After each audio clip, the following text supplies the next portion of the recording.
Well, the running is about to start for all you crazy, ambitious, and adventurous athletes out there. It's a great thing, though, that Colfax Marathon is happening this weekend. For some, running is more than just a job, too. It creates lifelong connections. We chatted with father-daughter duo 2017 Colfax Marathon winner Brittany and her dad, Mike Lee.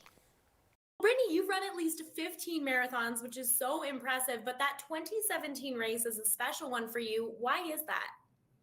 The 2017 race is super special for me because I won and set the course record at the Colfax Marathon. It was my very first marathon that I ever won.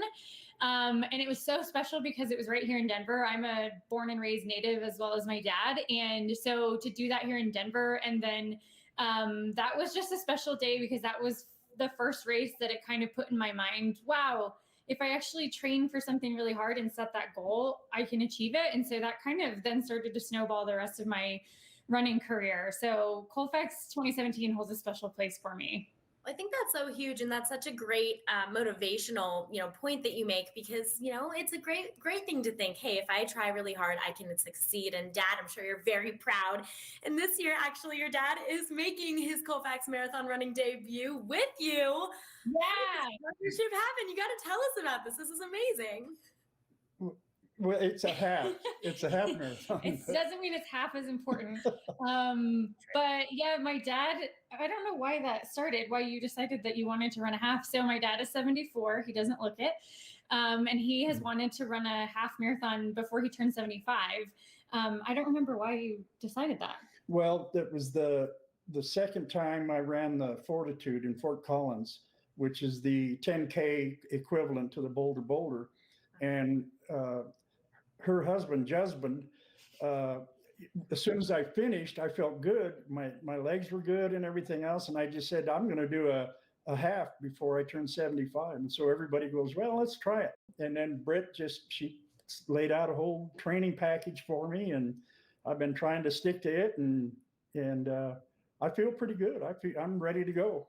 That's amazing. Yeah, that's what I was going to ask you too, Mike. Has it been hard following Britt's training, all of her stuff that she's telling you, or, how does it feel to work with your daughter to be able to do this? Well, when I'm doing it on my own, it's great because I just do, I bust her training schedule. But when I run with her, she'll go, okay, you just got to push it this little, a little bit more here, a little harder there. And I'm going, I don't know if I can do that. So, I mean, she really pushes me.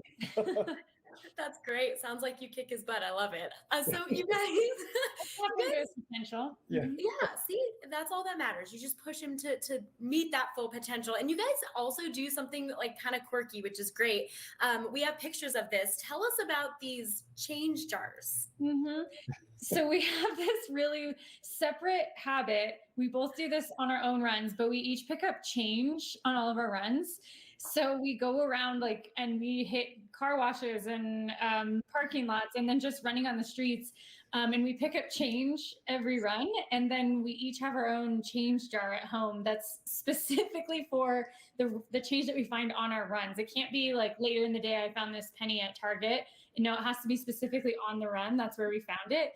And we both do that. It's really weird. No, that's not weird at all. That's super cool. It's almost like you're getting paid to run down the street. It is. People ask, how much do you make as a runner? And I say a lot. Yeah, I bet. Yeah. Get those extra tips.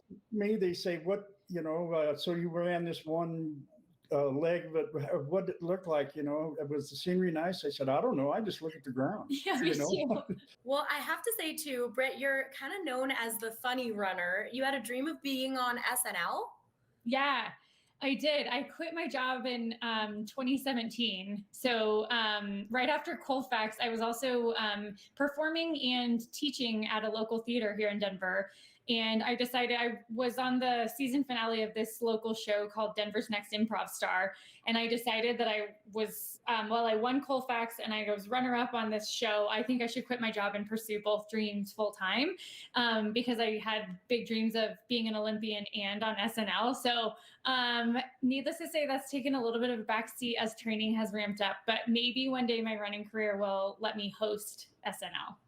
I absolutely love that. And I cannot wait to see you on that stage. I'm sure, Mike, you can't either because that's going to be amazing. Exactly. Dream.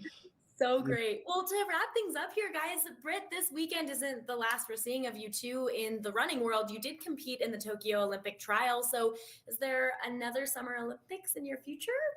I sure hope so. I'm gearing up to qualify for the next Olympic trials in 2024 and really, really training hard to really gain a spot on the Olympic team for Paris 2024. So keep your eyes out. I'm probably out training on the streets of Denver. If I don't wave to you, it's because I'm picking up dirty change. Or looking for dogs. Or looking for loose dogs. For dogs. Also important to keep your eyes out for those too. Before I let you guys go too, I would love for each of you to give one another kind of some words of encouragement before the race. I don't know if there's much more I can encourage Britt. She just, you know, it's the proudest thing in the world to see her. I saw her when she won her first half marathon in Chicago and then the Colfax. And we're at all of her events, and I just, you know, it's such an inspiration to see her run. And I think, like, in the same realm, it's, yes, I've become an elite runner, and yes, I do this for my job, but I think getting to influence and help other people like my dad is really what brings my own running to life. And this is what I love. Yes, I can run really fast, but I also enjoy running so much that I get to share this with my dad and get him through this half, which is, I know he's going to crush it. And I know we're going to find a lot of change that day. Well, you can find the rest of Brittany and Mike's interview on our Facebook page. Denver's biggest running weekend is just days away, and it's not too late to register, run, volunteer, or just watch the race. Learn more at runcolfax.org.